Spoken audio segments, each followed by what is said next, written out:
Pandora Papers, une enquête ouverte contre le président chilien Piñera. Sébastien Piñera, dirigeant politique, apparaissait dans les Pandora Papers, a démenti lundi tout conflit d'intérêts dans la vente de la compagnie minière Dominga à un ami proche. Ah oui, vous voyez, c'est toujours des copains, ils se vendent des trucs entre eux, ils se font des cadeaux fiscaux entre eux, blablabla. Ça, vous pouvez aller dans n'importe quel pays, hein, que ce soit en Afrique, dans les pays africains, que ce soit j'allais dire en Argentine, voilà, enfin, en Amérique latine, en Amérique du Sud, du Nord, que ce soit en Europe, voilà, partout. C'est partout pareil. Du conflit d'intérêts dans tous les sens, des bisous entre les entreprises et en Amazonie, si tu veux, en Amazonie, oui. N'importe où, n'importe, je te dis. Même au milieu de l'océan. En Atlantis, sous la mer. Dans les étoiles. Le parquet chilien, il n'y a pas besoin de faire chi, on n'est pas au Japon, a annoncé ce vendredi 8 octobre l'ouverture d'une enquête contre le président Sébastien Piñera concernant la vente d'une compagnie minière par une entreprise détenue par ses enfants. Une opération citée dans l'enquête des Pandora Papers. Maintenant, c'est la famille. Représente, si, la famille. Alors, nous avons une lecture, plusieurs chefs de gouvernement mis en cause dans... Mais le problème, c'est qu'à chaque fois, vous lisez l'article, il vous donne des articles, du coup, vous lisez d'autres articles, puis après, vous arrêtez plus jamais, en fait. Le procureur général a décidé d'ouvrir une enquête pénale sur les faits associés à ce qui est connu sous le nom de Pandora Papers et lié à l'achat et à la vente d'entreprises minières Dominga en lien avec la famille du président Piñera, a déclaré à la presse Marta Herrera, responsable de l'unité anticorruption au sein du bureau du procureur. Sébastien Piñera, un des dirigeants politiques apparaissant dans les Pandora Papers, l'enquête divulguée par le consortium international des journalistes d'investigation, le ICIJ, a démenti lundi tout conflit d'intérêts dans la vente de la compagnie minière Dominga à un ami proche. Une vente à 152 millions de dollars. La vente a eu lieu en 2010 pendant le premier mandat du chef de l'État chilien de 2010 à 2014, à nouveau au pouvoir depuis 2018. Le procureur général a pris cette décision considérant que ces faits pourraient constituer le moment venu des délits et de corruption, avec leur corollaire en matière de dessous de table et d'éventuels délits d'ordre fiscal. Des questions qui feront tout l'objet d'une enquête, a ajouté Marta Herrera. Étant donné la gravité des faits faisant l'objet de l'enquête, l'affaire sera traitée par un parquet régional, en l'occurrence celui de Valparaiso Centre, a précisé la magistrate. Manchot, voilà, Manchot. Ça sera le mot du soir, Manchot. Selon une enquête menée par les médias chiliens Cyper et Labot, membres de l'ICIJ, l'entreprise minière Minera Dominga a été vendue à l'homme d'affaires Carlos Alberto Delano, un ami de chef d'État, pour 152 millions de dollars, une transaction opérée aux îles Vierges britanniques. Le paiement de la transaction devait être effectué en 3 versements et contenait une clause controversée qui subordonnait le dernier paiement à la condition qu'une zone de protection environnementale ne soit pas établie sur la zone d'exploitation de la société minière, comme le demandent les groupes écologistes. Non. Alors en plus, ils se permettent de faire du conflit d'intérêts, de se vendre des compagnies minières entre eux, machin. Mais en plus, ils se mettent des petites clauses par-ci par-là pour pas des trucs d'écologistes encore. Ben non, après on peut pas exploiter correctement la mine. Oh là là, on s'en fout du réchauffement climatique. Mais on s'en fout. Oh, c'est pas vrai, hein. Pour rien faire. Les riches, ils peuvent plus rien faire avec tous ces gens-là, les groupes écologistes, putain. On va leur envoyer des flics aux groupes écologistes un peu, hein. Voilà, sous l'océan, comme dans Disney. Sous l'océan, sous l'océan. Alors, d'après l'enquête, le gouvernement de Sebastián Pinera n'a finalement pas protégé la zone où l'exploitation minière était prévue. Si bien que le 3e paiement a bien été effectué. Le président de droite, un des hommes les plus riches du Chili, a affirmé lundi qu'il n'avait pas eu connaissance de transactions car il n'administrait plus ses biens pendant sa présidence. Hein, on rappelle le président de droite, mot important, de droite. Enfin, le mot c'est droite. Hein. Les faits mentionnés dans ce rapport ne sont pas nouveaux. Ils ont été rendus publics par les médias en 2017 et ont également fait l'objet d'une enquête approfondie par le ministère public, une affaire close par la justice. C'est défendu Sebastián Pinera.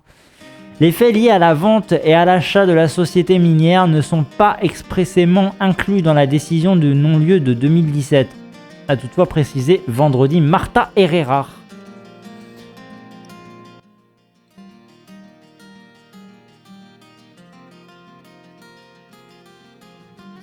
Le projet d'exploitation à ciel ouvert de cuir et de fer dans le désert d'Atacama Nord, toujours en attente d'une décision de la Cour suprême après des recours, prévoit aussi la construction d'un port de chargement de minerais à proximité d'une réserve nationale abritant des manchots de Humboldt, une espèce menacée qui ne niche qu'au Chili et au Pérou. Début août, une commission d'évaluation environnementale a approuvé le projet malgré les protestations des défenseurs de l'environnement, mais doit encore recevoir l'aval du Conseil des ministres. Abonnez-vous. Pendant son premier mandat, Sebastián Pinera avait annoncé l'annulation d'un projet de construction d'une centrale thermoélectrique qui devait être installée près de Minera Domingo. Plus aucune mesure de protection n'avait été ensuite prise. Voilà. Hein. Un petit peu plus d'infos sur notre président de droite chilien Pinera. Qui vote pour des gens de droite? Mais c'est pas possible. Vous êtes qui les gens qui votaient pour des gens de droite là? Dénoncez-vous là dans le chat. Et dénoncez ceux qui sont pas dans le chat aussi. Non mais je vous jure quoi. Montrez-vous. C'est vrai ça. Alors attendez, on m'a envoyé vers un autre lien, donc du coup on va lire. Pandora Papers. Plusieurs chefs de gouvernement mis en cause pour évasion fiscale. Le Premier ministre tchèque, le roi de Jordanie ont dissimulé des avoirs dans des sociétés offshore, selon les révélations du Consortium international des journalistes d'investigation ICG. Ah, perdu. ICIG. IJKLMNOP. Je vais rester. Plusieurs dirigeants, dont le Premier ministre tchèque, le roi de Jordanie ou les présidents du Kenya et d'Équateur, ont dissimulé des avoirs dans des sociétés offshore, notamment à des fins d'évasion fiscale. C'est ce que révèle une nouvelle enquête du Consortium international des journalistes d'investigation publiée ce dimanche 3 octobre. L'enquête baptisée Pandora Papers, à laquelle ont collaboré environ 600 journalistes répartis dans 117 pays, s'appuie sur quelques 11,9 millions de documents qui proviennent de 14 sociétés de services financiers. Elle a mis au jour plus de 29 000 sociétés offshore et résidences de luxe. Le consortium, déjà à l'origine des révélations sur les Panama Papers, épingle notamment le roi Abdallah II de Jordanie et ses multiples résidences de luxe. Le monarque a créé au moins une trentaine de sociétés offshore, c'est-à-dire dans des pays ou territoires à fiscalité avantageuse, afin d'acheter 14 propriétés de luxe aux États-Unis et au Royaume-Uni pour plus de 106 millions de dollars. Pour acquérir l'une estimée à 23 millions de dollars, le dirigeant a eu recours à la société domiciliée aux îles Vierges britanniques. Et oui, c'est pratique parce qu'il y a des paradis fiscaux partout. Et oui, les îles Vierges britanniques pour faire des trucs en Grande-Bretagne. C'est quoi en France qu'on a, nous, comme paradis fiscal? Je sais qu'on a un truc. Les Suisses, ils ont aussi un truc. Liechtenstein, hein, il me semble. Le Luxembourg, lui, à lui seul, de toute façon, il n'a pas besoin de créer un paradis fiscal, puisqu'il en est déjà un. L'Irlande, oui, l'Irlande aussi, c'est pratique pour le Royaume-Uni, tout ça. Voilà, enfin, il y a tellement de trucs, il y a tellement de... Moi, ce qui m'a fait vriller le plus, c'est quand même que il y a un grand scandale et on enlève de la liste. Oh là là, non mais faut vraiment, faut être vraiment grave quoi. Ah oui, Monaco et Andorre. Merci DJ Lou pour cette information. Effectivement, je n'avais plus le nom. Andrew Barbie. Le Premier ministre tchèque a placé 22 millions de dollars dans des sociétés écrans qui ont servi à financer l'achat du château Bigot, une grande propriété située à Mongin, Mongin, dans le sud de la France. Le dirigeant européen en aura même acquis 7 autres grâce à une autre société écran monégasque. Ah bah, voilà, on en parle. Une société monégasque. Bonjour, bienvenue en France. Autant de sociétés écrans et de maisons qui n'apparaissent pas dans ces déclarations de patrimoine, souligne le journaliste de l'ICGIJ. J'arrive pas à dire le sigle. Quant au président équatorien Guillermo Lasso, il a lui logé des fonds dans 2 trusts dont le siège se trouve aux États-Unis, dans le Dakota du Sud. Ah oui, c'est ça, Dakota pour les États-Unis. Non, mais je vous dis, il y en a partout. Et le Liechtenstein que tu avais déjà nommé, ouais. Le Liechtenstein, c'est en plein milieu de la Suisse, entre l'Autriche, l'Allemagne, trucs comme ça. On peut les afficher à l'écran si vous voulez pour que ça soit clair pour tout le monde. Vous voyez le Liechtenstein qui est là. On voit pas très bien. Hein. C'est plutôt à droite de Zurich, entre... Ah voilà, là on voit bien. Entre Munich, on a dit Munich, Zurich, voilà pour les grosses capitales, Milan, enfin, c'est bien placé. Hein. Il y a l'Autriche, c'est vraiment parfait quoi. La frontière autrichienne, suisse, pas loin de l'Allemagne et de l'Italie. Monaco, hop, c'est ici. Bonjour, c'est Monaco. Voilà, pas très loin de Nice, pas très loin de... Il n'y a pas de grosse ville en Italie, là, à côté. Pas trop. Albenga, Saverna, Bordighera. Voilà, on a dit Andorre. L'Andorre qui est plutôt du côté... espagnol, France, Espagne, hop, pile poil au milieu. Voilà, c'est pratique, ça touche la France, l'Espagne. Et puis si vous avez besoin, vous avez le Luxembourg par ici, vous avez l'Irlande du Nord, Irlande ici. Voilà. Par contre, oui, pardon, les îles Vierges britanniques, c'est loin quand même. Pas loin de Porto Rico, de la République dominicaine. De la Guadeloupe, de la Martinique, Dominique, Grenade. Voilà.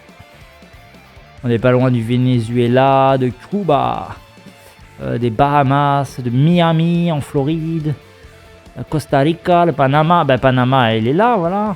Hop, Panama.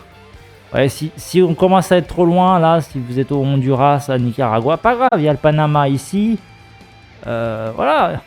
Oh, on peut faire. Normalement, il y a un truc aussi là. Je sais pas où elle est.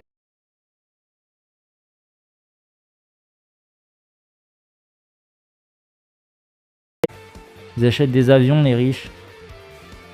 Et des jets privés.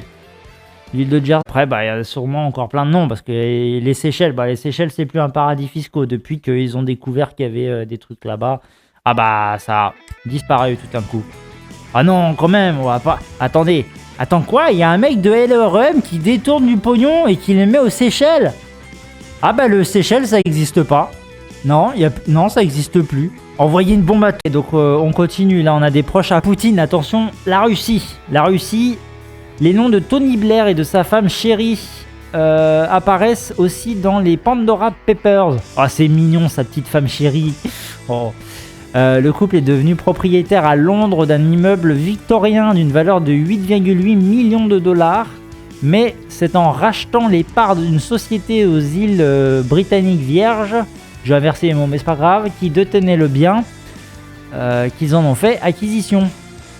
Un montage qui leur a permis d'économiser quand même 400 000 dollars de taxes foncières en Angleterre. Vous vous rendez compte que quand même les mecs ils arrivent à détourner, ils arrivent à faire des montages fiscaux pour réduire...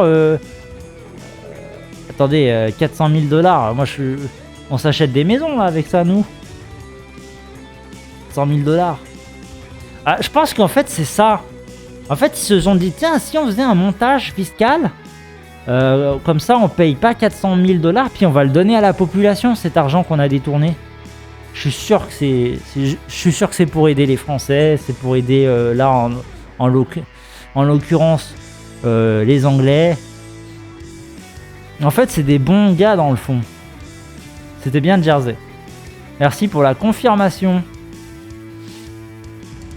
On trouve aussi les noms de plusieurs personnalités russes proches de Vladimir Poutine. Au total, des liens ont été établis par l'ICIJ entre des actifs offshore et 336 dirigeants et responsables politiques de premier plan qui ont été créés près de 1000 sociétés.